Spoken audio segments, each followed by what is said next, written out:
నమస్తే. ఇప్పుడు మీరు చూడబోతున్న వీడియో ఖచ్చితంగా మీకు ఉపయోగపడుతుంది, నచ్చుతుంది కూడా. మరి మీకు నచ్చిన విషయం నాకు తెలియాలి అంటే ఈ వీడియోని మీరు లైక్ చేయాలి, షేర్ చేయాలి, అలాగే మన ఛానల్ని సబ్స్క్రైబ్ చేయాలి. మీ సపోర్ట్ని నాకు అందిస్తారు కదా. ఓకే, ఇప్పుడు వీడియోని స్టార్ట్ చేద్దాం. నమస్తే, వెల్కమ్ టు అవర్ ఛానల్. నేను పద్మిని. ప్రస్తుతంతో పాటు ప్రముఖ ఆధ్యాత్మికవేత్త, వాస్తు జ్యోతిష పండితులు, లలిత ఉపాసకులు, అలాగే వాస్తు జ్యోతిష శిక్షణ నిపుణులు బ్రహ్మశ్రీ నానాజీ పట్నాయక్ గారు మనతో పాటు ఉన్నారు. మాట్లాడదాం. సార్ నమస్తే. సార్ శ్రీమాత్రే నమః. సార్, భయం అనేది చాలా కామన్ అయిపోయింది చాలా మందిలో. అది శత్రు భయం అనుకోవచ్చు, ఫ్యూచర్ భయం అనుకోవచ్చు, భయకృత్ భయనాశన అని అంటూ ఉంటారు. ఎవడైతే భయాన్ని ఇస్తాడో వాడే భయాన్ని తీసేస్తాడు కదా. ఎగ్జాక్ట్లీ, మంచి విషయం చెప్పారు. దీని మీద మీకు ఒకటి చెప్తాను. తప్పకుండా. అయితే ఆ ఇచ్చేది కూడా ఈశ్వరుడే, తీసేది కూడా ఈశ్వరుడే కాబట్టి భయాన్ని ఇచ్చేసాడని వ్యతిరేకిస్తూ ఉంటారు అమాయకత్వంతో స్వామిని. తీసేవాడు వాడే అన్న చిన్న లాజిక్ ని కనుక పట్టుకుంటే ఖచ్చితంగా భయాన్ని తీసేస్తాడు, బోల్డ్ అంత ధైర్యాన్ని ఇస్తాడు. అయితే ఈ భయం విషయంలో సార్ ఇది అర్థం అవ్వాలి, దీన్ని ఇంప్లిమెంట్ చేయాలి అని అంటే డెఫినెట్ గా బోల్డ్ అంత నమ్మకం ఉండాలి స్వామి మీద కదా. మరి కలి ప్రభావం ఏమో ఆ నమ్మకం కూడా సడలేటటువంటి పరిస్థితి ఉంది చాలా మందిలో.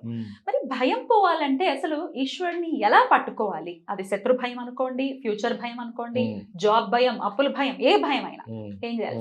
చెప్తాను. దీనికి ఫస్ట్ భయాన్ని జ్యోతిష్ శాస్త్రంలో ఏం చెప్పారు, దీనికి ఫస్ట్ అసలు ఏం చేయాలి, నామం ఒకటి ఉంటుంది లలిత సహస్రనామాల్లో, ఆ నామం ఏం చేయాలో చెప్తాను.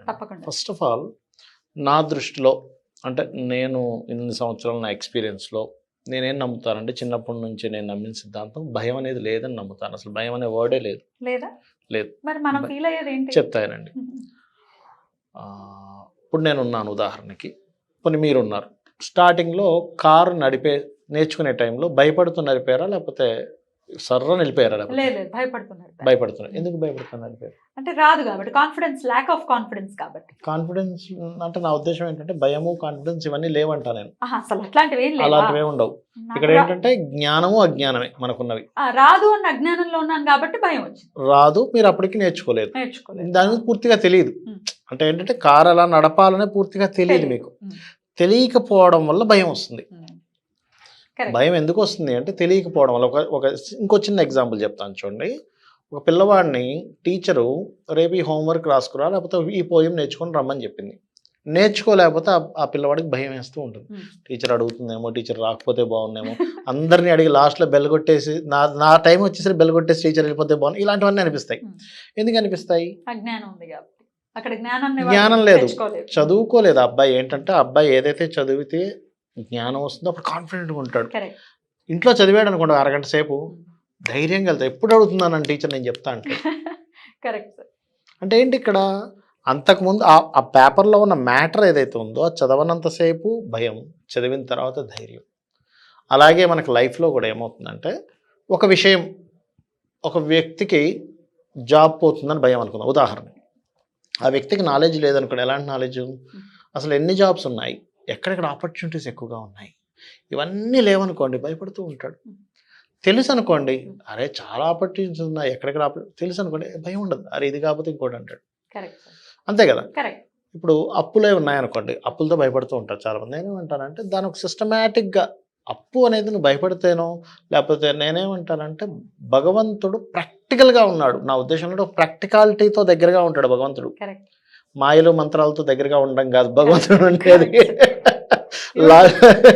ప్రాక్టికల్గా దగ్గరగా ఉండేవాడు భగవంతుడు అనేది. నేనేమంటాను, నువ్వు క్యాలిక్యులేషన్ చేయి. క్యాలిక్యులేషన్ ఈజ్ భగవంతుడు. నువ్వు ఎందుకు ఖర్చు పెట్టావు? కొంతమంది చూస్తుంటే అది వాళ్ళ అమాయకత్వం అనుకోవాలో అర్థం కాదు నాకు. ఎందుకంటే ఒక ఇల్లు కొంటారు, ఏమండి లోన్స్ ఉన్నాయండి, ఇంటి లోన్ అయిపోతుంది. మరి నువ్వు కొనేటప్పుడు తెలుసుగా నువ్వు ఇల్లు కొనుక్కుంటావని, భయపడ్డా ఎందుకు? నువ్వు అసెట్స్ మిగులుతున్నాయి కదా, కారు కొనుక్కుంటావు. అమ్మో కారు లోన్ కట్టాను, నీకు మరి తెలుసా తెలీదా నీకు ముందే అనిపిస్తుంది నాకు. నాకు ఇల్లు కావాలి, లోన్ అయిపోవాలి.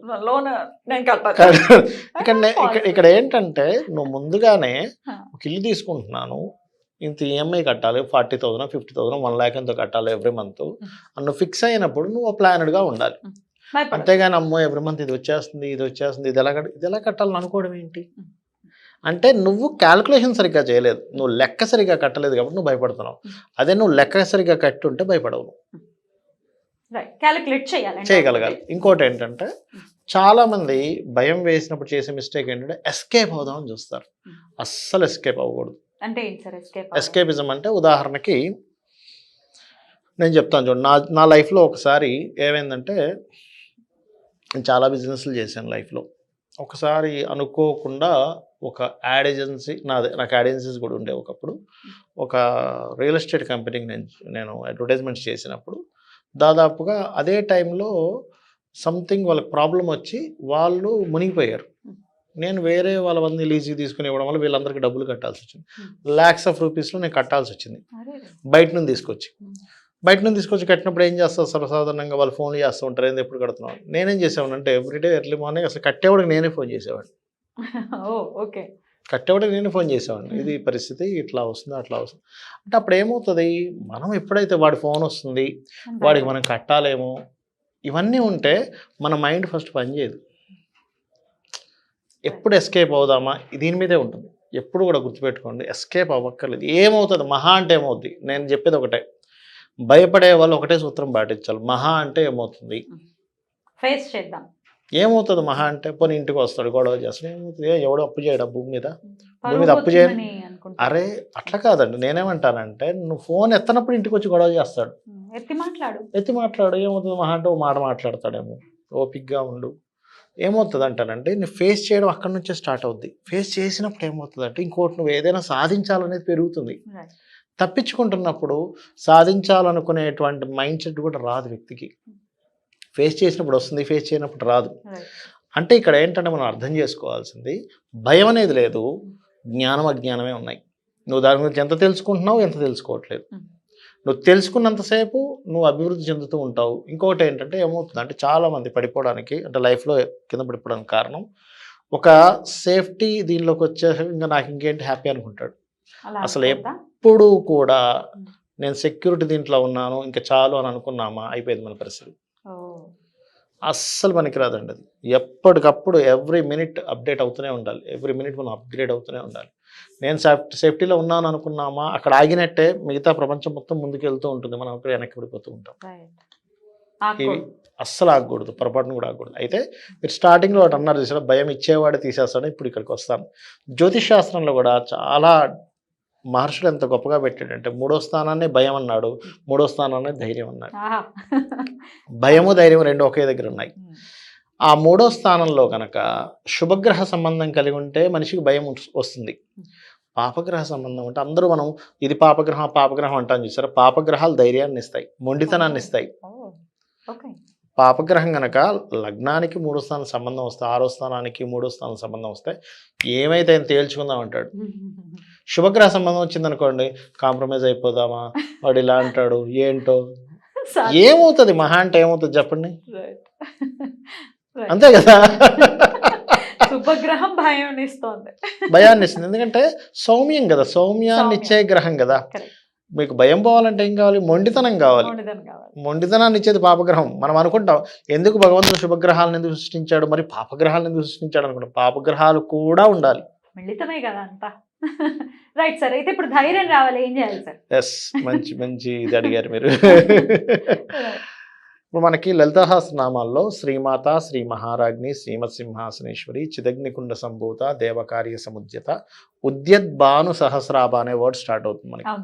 ఉద్యద్భాను సహస్రాభ చతుర్బాహు సమన్విత అనే నామం ఉంటుంది.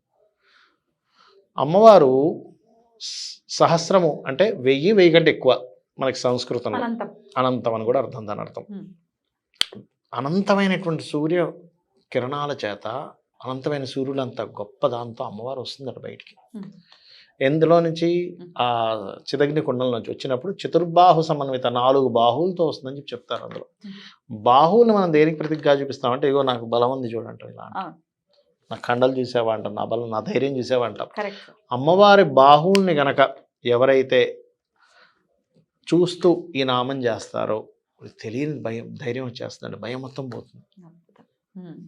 ఎందుకు అంటే ఈ 3rd హౌస్ ఏదైతుందో జ్యోతిష్ శాస్త్రంలో, 3rd house is inner mind. మన భయం మన లోపల ఉంటుంది. ఆ ఇన్నర్ మైండ్లో ఉన్నటువంటి భయము అమ్మవారి బాహువులను చూడడం ద్వారా పోతుందని చెప్తారు. అయితే చూస్తూ ఓం ఉద్యద్భాను సహస్రాభ చతుర్బాహు సమన్వితాయే నమః.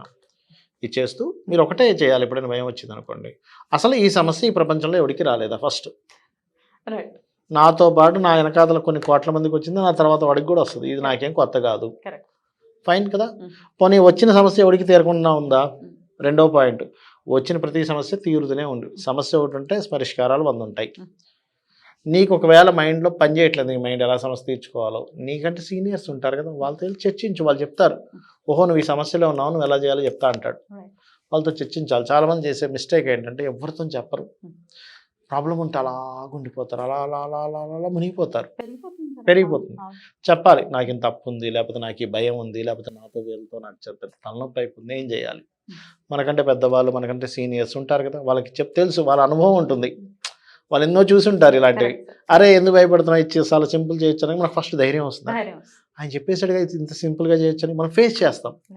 ఇంకోటి ఏంటంటే ఎప్పుడు కూడా గుర్తుపెట్టుకోండి, మనం ఒక సినిమా చూసాం, సినిమాలో పొద్దున్నే హీరో నిద్ర లేచాడు, చక్కగా స్నానం చేశాడు, ఆఫీస్కి వెళ్ళి వచ్చేసాడు అని అలా సినిమా మొత్తం ఆఫీస్కి వెళ్ళి రావడం అలా చూపించి సినిమా అయిపోయిందని ఎండ్ కార్డ్ వేసాడు. మనం ఏమనిసి ఒక ఫైట్ లేదు, ఒక పాట లేదు, ఒక గొడవ లేదు, ఒక విలన్ని కొట్టట్లేదు, ఇది సినిమా, ఒక అప్పు లేదు, డౌన్ లేదు, అసలు సినిమానేనా ఇది, ఎవడరా తీసే డైరెక్టర్ అంటావు. డైరెక్టర్ని తిట్టేస్తాం.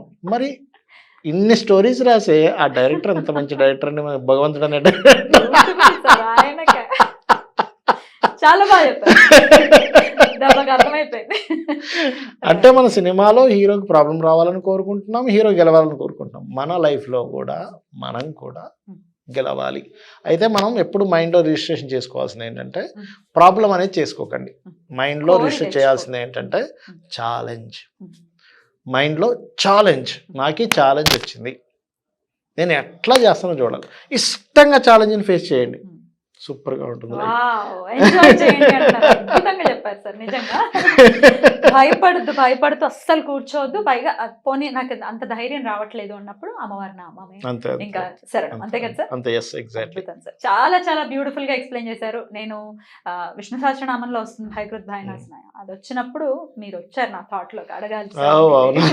అవునండి, అందులో ఉంటుంది, విష్ణు సహస్రనామాల్లో ఉంటుంది. అందుకే మిమ్మల్ని అడగడం జరిగింది. చాలా చక్కగా ఎక్స్ప్లెయిన్ చేశారు. Thank you so much sir. శ్రీమాత్రే నమః.